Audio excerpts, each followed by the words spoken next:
Bonsoir, que diriez-vous d'aller skier dans la Peuf avant que ça roille? Ce mois-ci, vous l'aurez compris, nous parlons de notre langue et de son patois, car oui, le Grand Genève a une linguistique commune, on en parle avec nos trois invités. Vous verrez aussi un reportage réalisé lors d'une veillée savoyarde, et puis en fin d'émission, notre traditionnelle découverte de bons plans et activités dans la région, cette fois-ci activités à la neige et de nuit. Tout ça, c'est juste après l'actualité transfrontalière du mois. Bienvenue dans le Sein du Sein, le centre de régulation des CFF à Lausanne. C'est ici que sont gérés les trains dans toute la Romandie, dont le Léman Express sur son tronçon suisse jusqu'à Annemasse. Ici, on voit l'itinéraire qui est réservé jusqu'à Carouge-Bachet pour le train 23 481. Et puis la petite ligne rouge qu'on voit ici, c'est la position du train qu'on voit actuellement avancer. Il va bientôt s'arrêter à Carouge-Bachet. Un train qui tombe en panne à Évian, potentiellement, c'est pas mon problème tout de suite, mais il va manquer à Annemasse. Donc en fait, dès qu'on a une panne à Évian, les gestionnaires suisses et français vont devoir discuter entre eux comment trouver une solution pour assurer ce train dès Annemasse. Est-ce qu'on a une rame de réserve qui est là qui peut être engagée? Si on n'en a pas, est-ce qu'on a une à Genève qui peut être acheminée? Est-ce qu'on va supprimer le train de Annemasse à Genève, le reprendre à Genève? Des décisions qui se heurtent à des processus et des cultures d'entreprises différentes et qui doivent encore s'apprivoiser. C'est comme vous, si vous changez de voiture. Tout d'un coup, vous allez avoir des boutons qui sont plus au même endroit, vous allez avoir des procédures qui sont plus exactement les mêmes, vous allez avoir plein de choses qui vont changer. Alors il y a des formations qui ont été données aux mécaniciens, mais il faut un certain temps d'adaptation pour avoir les bons réflexes, pour trouver les bons menus dans les programmes. Un mécanicien pensera qu'il y a éventuellement une panne, alors que ce n'est pas le cas. Mais par mesure de précaution, on va sortir la rame, on va la contrôler, et puis ça baisse un peu le nombre de rames qui sont à disposition chaque jour. La voie unique sur le réseau français n'aide pas. En cas de problème, la répercussion se fait sentir jusqu'à Coppet. Des trains de substitution sont prévus, mais ils ne suffisent pas à répondre à tous ces soucis de jeunesse. Ici, le régulateur du trafic s'efforce de trouver une solution à chaque problème, avec pour priorité de faire rouler une rame, même en composition réduite, afin d'éviter à tout prix une suppression.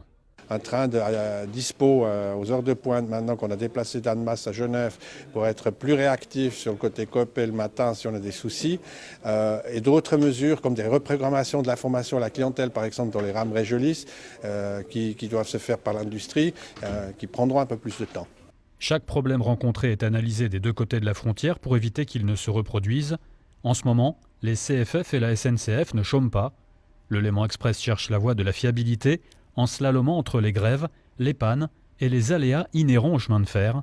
Les Manis demandent de la patience et rappellent que le RER zurichois a mis 2 ans pour fonctionner sans accroc. C'est la 5e ligne la plus fréquentée du réseau des TPG. Depuis le 15 décembre dernier, la ligne 17 relie la gare de Pont-Rouge au centre d'Annemasse. En moyenne, 6800 voyageurs par jour montent dans le tram depuis l'un des 5 arrêts français. C'est 20% de moins que les objectifs finaux. On a démarré à 80% d'un objectif alors que nous étions dans une période de vacances scolaires, donc avec moins d'usagers qui faisaient domicile-travail. C'est déjà une réussite au départ. La mise en service du tram 17 a côtoyé celle du Léman Express. Si l'un ne marche pas sur les rails de l'autre, car les deux transports se veulent complémentaires, il n'est pas exclu que le tram 17 ait bénéficié au départ des couacs du Léman Express. Il en a peut-être bénéficié tout au début, ce qui est plutôt bien pour nous. Voilà, mais en tout cas, on ne note pas une baisse d'utilisation du tram maintenant que le Léman Express tourne à plein. Ces premières semaines d'exploitation auront aussi servi aux petits réglages, exemple avec les pelouses dédiées aux rails du tram, où une quinzaine de véhicules se sont embourbés. Le dernier aménagement que l'on va faire, donc c'est sur cet endroit de remplacer la pelouse telle qu'elle est sur terre, entre guillemets, sur une pelouse evergreen qui permettra aux véhicules qui rentrent par manque d'attention de pouvoir en ressortir. A noter que depuis la mise en service du tram 17, la ligne 12 qui va également jusqu'à la douane de Moile-Sula n'est plus la plus bondée. La panos, les rissoles, le bobet ou la peuf, voilà des mots typiques de la région que vous connaissez sans doute, mais peu compréhensibles au-delà de nos contrées. On en discute avec nos invités, Nicole Margot, membre de l'Association des Amis du Patois Vaudois, Olivier Frutiguer, passionné de langue et du patois genevois, et Mathieu Avanzi, linguiste et auteur. Bonsoir à vous trois. Bonsoir. Déjà, un petit mot sur cette différence entre le français régional, ces mots que je viens d'énoncer, et puis le patois. Comment est-ce qu'on explique cette différence? Alors, c'est pas toujours facile de faire la différence entre le patois, c'est-à-dire les langues ancestrales qui dérivent du latin, et le français, c'est-à-dire la langue qui a été débarquée de Paris puis qui a été imposée à nos ancêtres pour remplacer le patois. Mais disons, pour faire simple, on peut dire que le français, c'est la langue que tout le monde parle et dans laquelle tout le monde se comprend, alors que si vous parlez en patois, l'intercompréhension est plus difficile. Justement, Olivier Frutiger et Nicole Margot, vous parlez ce fameux franco-provençal qui est commun à Genève et à Vaud. Vous pouvez échanger entre vous dans cette langue? Oui, c'est bună ziua pe cauza Vo, après les amis vaudois. Avec plaisir. On pourrait se dire. Bon, on va causer des mots de patois, après de tout ce qu'il faut pour se faire comprendre. C'est incroyable, c'est cette langue. Donc, vous êtes assez belle à panos. On dit la panos c'est tout. Hein? Donc vous comprenez, c'est ce franco-provençal qui est difficilement compréhensible pour ceux qui ne sont pas initiés à ce patois. On entend provençal, est-ce que ça veut dire que ça vient du sud de la France? Justement pas. Mais je crois que le linguiste expliquera mieux que moi. Mais beaucoup de personnes se trompent, justement, croient que ça a un rapport avec le provençal. Mais oui, on l'appelle franco-provençal, ce qui n'est pas une très bonne dénomination, vous avez raison, parce que simplement, ça fait le lien entre le français et le provençal, mais ce n'est pas du tout un mix des deux, c'est vraiment un domaine de langue à part. Et Olivier Frutiger, on le parle sur Vaud, à Genève. En France voisine, pourquoi est-ce qu'on a ce patois commun qui ne l'est pas dans le reste de la France ou dans le reste de la Suisse? Puisque ça correspond à cette ère franco-provençale qui est à cheval sur 3 pays, donc la Suisse romande, la France et puis l'Italie. Donc on va dire un peu le triangle du Mont Blanc. Donc c'est plus qu'un Grand Genève, puisque ça va jusqu'à Lyon, Grenoble, les grandes villes de Fribourg, Sion, Saint-Étienne. Donc c'est un vaste ensemble. On a souvent appris à l'école qu'on avait la langue d'oc dans le sud de la France, l'occitan, la langue d'oïl dans le nord, mais on a souvent gommé le fait qu'on avait ce troisième ensemble linguistique qui est assez important, parce qu'il est, il est surtout intéressant parce qu'il est réparti sur 3 pays. On va d'ailleurs s'immerger dans ce patois savoyard avec l'une des veillées organisées par l'association Lourec-Lan de Seblay, j'espère que je prononce bien. Des pièces de théâtre en langage patoisan y sont jouées. Attention, tendez l'oreille. Ah oui, la patnaille, pévis, sous aliments, ils vont m'y faut. Il y a que la scanette, mais s'occupe pas de Marco sur la liste. Non mais, il y a plus que Lucky Luke qui peut voir les courses. Si vous avez à peu près saisi, vous comprenez donc le franco-provençal. Cette association haut-savoyarde joue un spectacle annuellement. Cette fois-ci, c'était à Thonon. Des gens qui disent on va rien comprendre. Et puis en fait, tout le monde dit au bout de 10 minutes, notre oreille se forme. C'est quand même une langue latine qui est à mi-chemin entre le français et l'italien, qui est née en même temps que le français et que l'italien. Un patois parlé dans toute la région. Si on veut voir quel est le périmètre où cette langue est parlée, on prend le Mont Blanc et on trace un cercle de 100 km autour. J'ai une amie qui fait partie du groupe des patoisans du canton de Vaud. Et quand on se voit, on ne parle qu'en patois. Et on s'amuse sans arrêt des petites variantes. Je lui dis, tiens, toi tu dis ça plutôt comme ça, nous on le dit comme ça. Et surtout pas vegan. Ce soir-là, la salle est pleine. Un public de connaisseurs et novices. On est venu cette année choper que dans le patois. Vous pouvez passer à une bonne soirée. On apprécie le patois, je l'ai appris avec mon grand-père et puis mon père. Mes parents parlaient patois, moi pas du tout. Donc je trouvais ça assez convivial, donc je m'y intéresse. Pour l'instant c'est bonjour, au revoir, donc Arvi, Arvipa, il y a Monchu, il y a des petites choses comme ça, mais j'apprends petit à petit. Ce monsieur est l'un des parents de jeunes élèves présents ce soir-là. Est-ce que vos parents, ils parlent le patois? Non. Bah moi non. Non. Les enfants, eux, ont appris quelques notions à l'école avant de jouer sur scène. Bonjour dame, ça veut dire bonjour madame. Vetia di francs, ça veut dire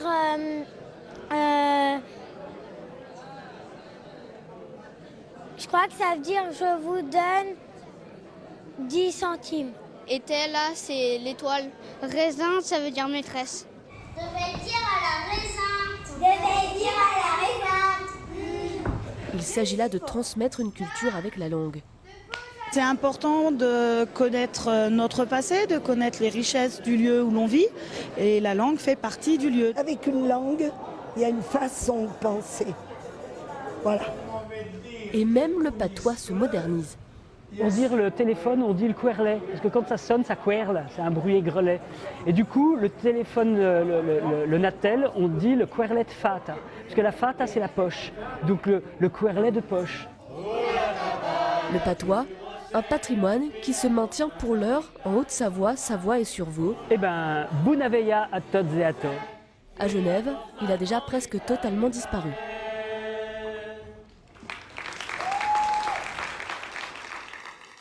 Voilà une tradition, Olivier Frutiger, disparue à Genève. Il nous reste quand même le Sekeleno, l'hymne genevois, mais on ne parle plus le patois genevois depuis environ 1960. Comment est-ce qu'on l'explique, ça ? C'est un lent processus qui a mis peut-être 4 siècles pour faire arriver à la disparition du patois. Mais alors, il y a plusieurs causes. À ça, il y a peut-être déjà dès le XVIe siècle l'avènement de la Réforme à Genève. Pour parler, il fallait parler français pour lire la Bible. Donc, en 1668, on a déjà une mention, les régents, les maîtres d'école devaient veiller à ce que les enfants parlent français à l'école et non savoyard. Donc, savoyard, entendons-nous genevois. Puis, certains disent aussi que Genève a accueilli beaucoup d'internationaux. C'est ce qui a fait qu'on a eu beaucoup moins ce patois. Alors, avant la Genève internationale, parce que Genève a toujours été un peu internationale quand même, c'est vrai qu'il y a eu au XVIe siècle, au XVIIe siècle, ce qu'on appelle les 2 refuges protestants, donc ce qui a amené un brassage de population, parce que des tas de coreligionnaires ont afflué en ville pour se retrouver contre les foudres du roi de France catholique. Donc, et là, ces gens-là ne parlaient pas patois. Souvent, ils venaient de France, d'Italie, et puis ils ne se sont pas forcément mis au patois. Donc, il y a déjà eu un brassage de population. C'était déjà un côté un peu international. Et puis après, sans doute aussi, en 1847, un peu le coup de boutoir, c'est l'éducation, l'instruction publique et gratuite. Et alors, ce qui est marrant, par exemple, la petite anecdote, Jean-Jacques Rousseau, qui est né en 1712, qui était un citoyen genevois de la classe populaire. Son père était maître horloger, il était donc à la rue de Coutances, donc au quartier de Saint-Gervais. Lui écrit dans une correspondance qu'il comprend le savoyard comme le latin, mais il est incapable de le parler. Donc déjà au XVIIIe siècle, il y avait des Genevois qui ne parlaient pas bien le patois, qui ne parlaient plus le patois, alors qu'un de ses amis, le banquier Le Niepce, lui écrit en 1760 une lettre en patois. Donc, disparition progressive. Oui. Et voilà, aujourd'hui, vous êtes un des derniers à parler le patois à Genève. Alors moi, je ne parle pas le patois genevois. J'ai appris un patois de Haute-Savoie qui est apparenté. Donc, et il se trouve que le patois que j'ai appris est à peu près le même que le patois parlé en ville de Genève. Nicole Margot, il reste aussi un petit peu ce patois sur Vaud. Souvent, on dit que le patois, c'est un langage de la ruralité. Vous êtes d'accord avec ça ? Par la force des choses, quand une langue commence à mourir, elle meurt d'abord en ville. Elle n'est plus la langue utilisée dans la politique. Bon, le franco-provençal a été très peu utilisé dans la politique, un petit peu, mais... Et puis, elle se réfugie en campagne. C'est ce qui s'est passé dans le canton de Vaud, beaucoup. Au XIVe siècle, il semble qu'on parlait déjà le français à Lausanne et dans les villes du canton. Il y a un texte de loi qui a été traduit à Lausanne au XIVe siècle, et déjà en français, avec beaucoup de mots patois, mais en français. Alors, jusqu'au XIXe siècle, dans les campagnes, on parlait encore bien le patois. Mais en 1806, le petit conseil du canton de Vaud a rédigé un arrêté comme quoi les régents aussi, on emploie le même mot, interdiront le patois et s'abstiendront de l'utiliser pendant les heures d'école. Donc, ça a été un coup de massue, mais très, très peu de temps après, les gens ont commencé à sentir le besoin de le maintenir en vie. De le maintenir en vie, oui, c'est ce que vous faites, Nicole Margot, avec cette association des Amis du Patois vaudois. Mathieu Avandy, vous ne parlez pas forcément patois, par contre, vous vous intéressez au langage, au français régional, donc tous ces mots que j'ai énoncés en introduction, la peuf, la panos, et puis des verbes comme s'encoubler, des expressions qui existent, la tiaf pour la chaleur. Est-ce que ces mots-là, ils viennent du patois directement ou est-ce que c'est totalement différent ? Il y a certains mots, c'est régionaliste, donc c'est spécificités locales, pour certaines, viennent du français ancien qui n'est plus parlé à Paris, donc c'est ce qu'on appelle des vieux mots. Il y en a d'autres qui sont des créations locales, et puis beaucoup de ces mots qui survivent ici sont des survivances du patois. Donc le monchu, c'est le monsieur en patois savoyard, donc c'est les touristes parisiens qu'on appelait les messieurs, donc on appelait les monchus, et aujourd'hui qui désignent de façon péjorative des touristes. Vous avez le mot peuf dont vous avez parlé tout à l'heure, peuf ou peuf. Donc la peufa en patois savoyard, c'est de la poussière, et puis par métonymie, on désigne la neige poudreuse. Vous vous êtes intéressé donc à ces termes via notamment des questionnaires à la population avec deux ouvrages qui en sont sortis, l'Atlas des régions et puis Parlez-vous les Français. Qu'est-ce qui fait qu'aujourd'hui on s'intéresse de nouveau à ces mots qui sont plutôt, en général on a honte de les prononcer quand on va ailleurs? Pendant de nombreuses années, comme mes compères l'ont expliqué, on a tapé sur les mots régionaux, on a tapé sur les patois, on a dit c'est pas bien. Puis aujourd'hui, on a un espèce de retour aux terres, un retour à la région, un retour au local. Et les réseaux sociaux animent et puis amplifient ces différences. Et les gens aiment beaucoup se retrouver là-dedans et dire moi je suis savoyard, j'utilise ces mots. Et je crois qu'il y a un vrai regain d'intérêt grâce aux réseaux sociaux. Là, on a ces mots aussi qui permettent de décrire un environnement régional. Souvent, le français qui était une langue de plaine, a dû emprunter certains mots du savoyard pour décrire des choses comme la varap, le sérac, le mélèze.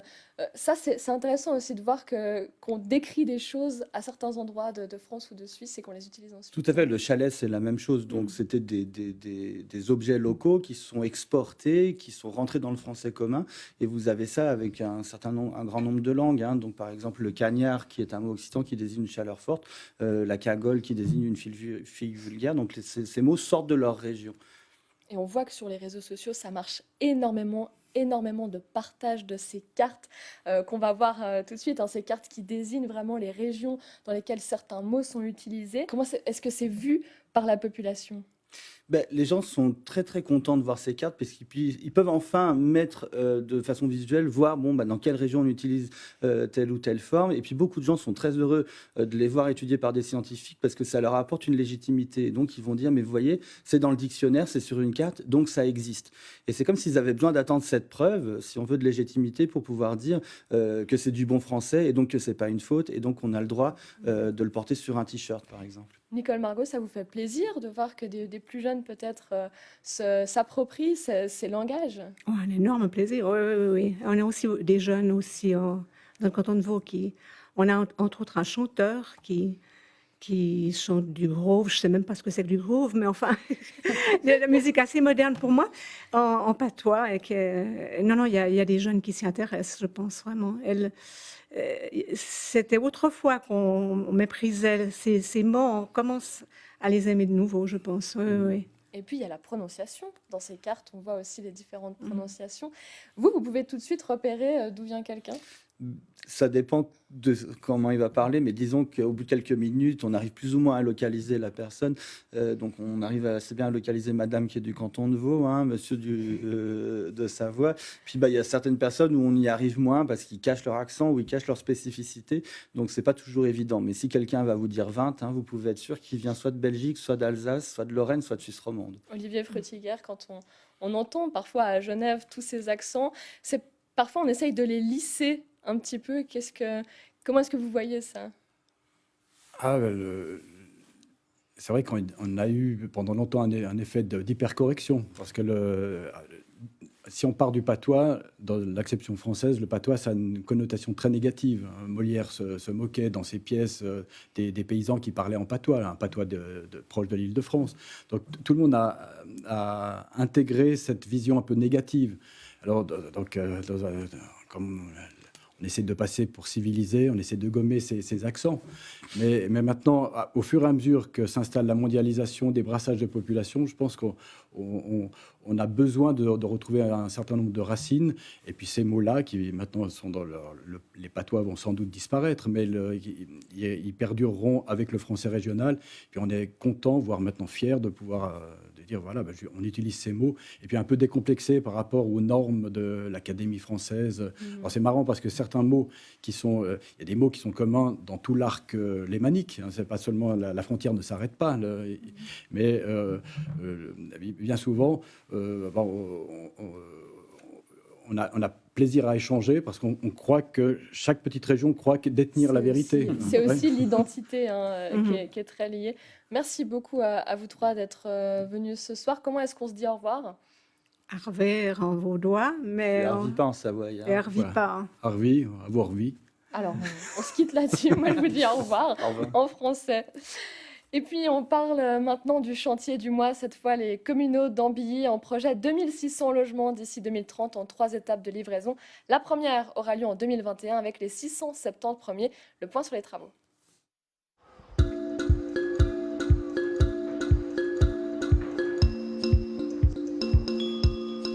Nous sommes aujourd'hui sur le lieu-dit des communaux d'Ambilly, lequel va être complété d'une dénomination qui s'appelle Belle-Terre, puisque l'allée sur laquelle nous nous trouvons portera ce nom. C'est un clin d'œil à l'ancienne utilisation qui était faite de ce périmètre, l'agriculture.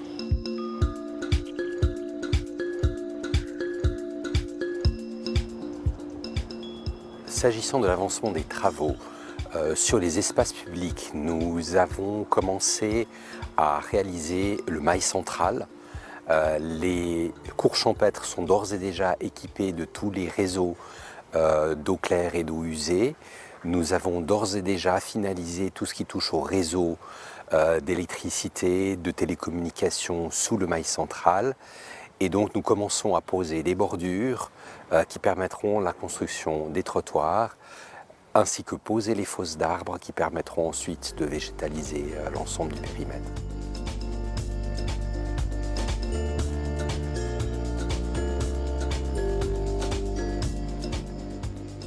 Les travaux relatifs aux mesures d'accompagnement routière, périphériques au périmètre, sont elles aussi en bon avancement. Le but étant bien entendu qu'au moment de la livraison des premières constructions, les habitants puissent d'ores et déjà être servis de transport public, et ceci jusqu'à la gare de Chênebourg.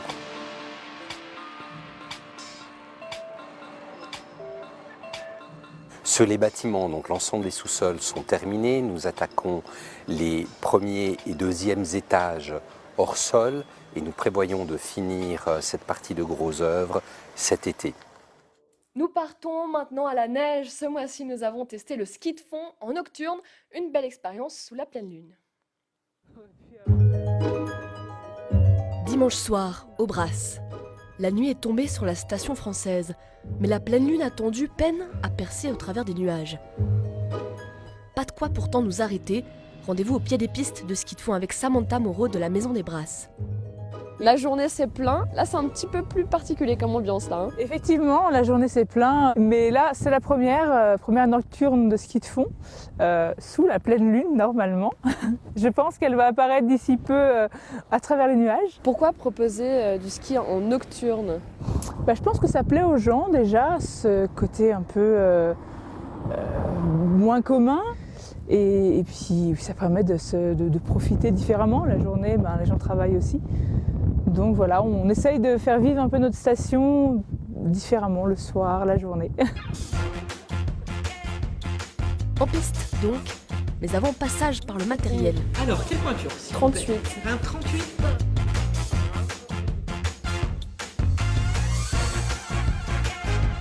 Voilà, donc entre le menton et le nez. Malgré les vents tempétueux, quelques téméraires se lancent, comme ces dames. C'est qu'on ne sait pas trop où on va, donc du coup en termes de dénivelé, on voit pas au loin et du coup on est plus motivé.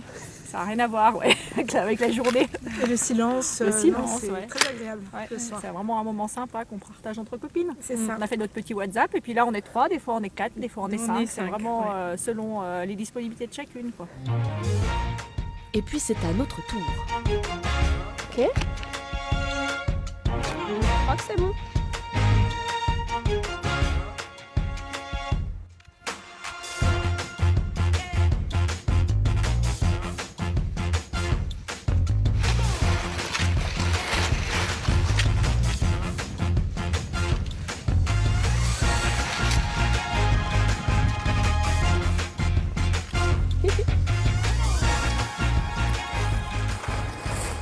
a été?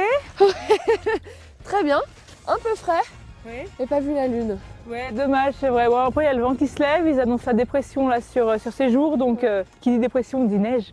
Là, on a eu le ski de fond, mais il y a d'autres activités aussi. Hein. Le biathlon en initiation par l'ESF, et pas ce soir, mais dès jeudi soir pour la nocturne également, tous les jeudis soirs.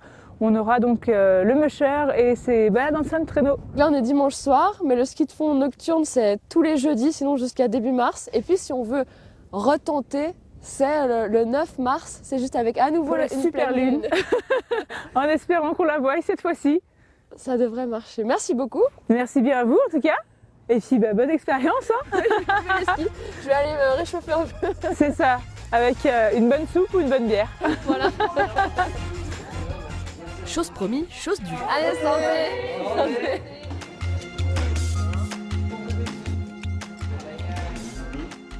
Un peu de chaleur dans la nuit hivernale. C'est la fin de cette émission. Merci de nous avoir suivis. Je vous souhaite une très belle soirée. À très vite.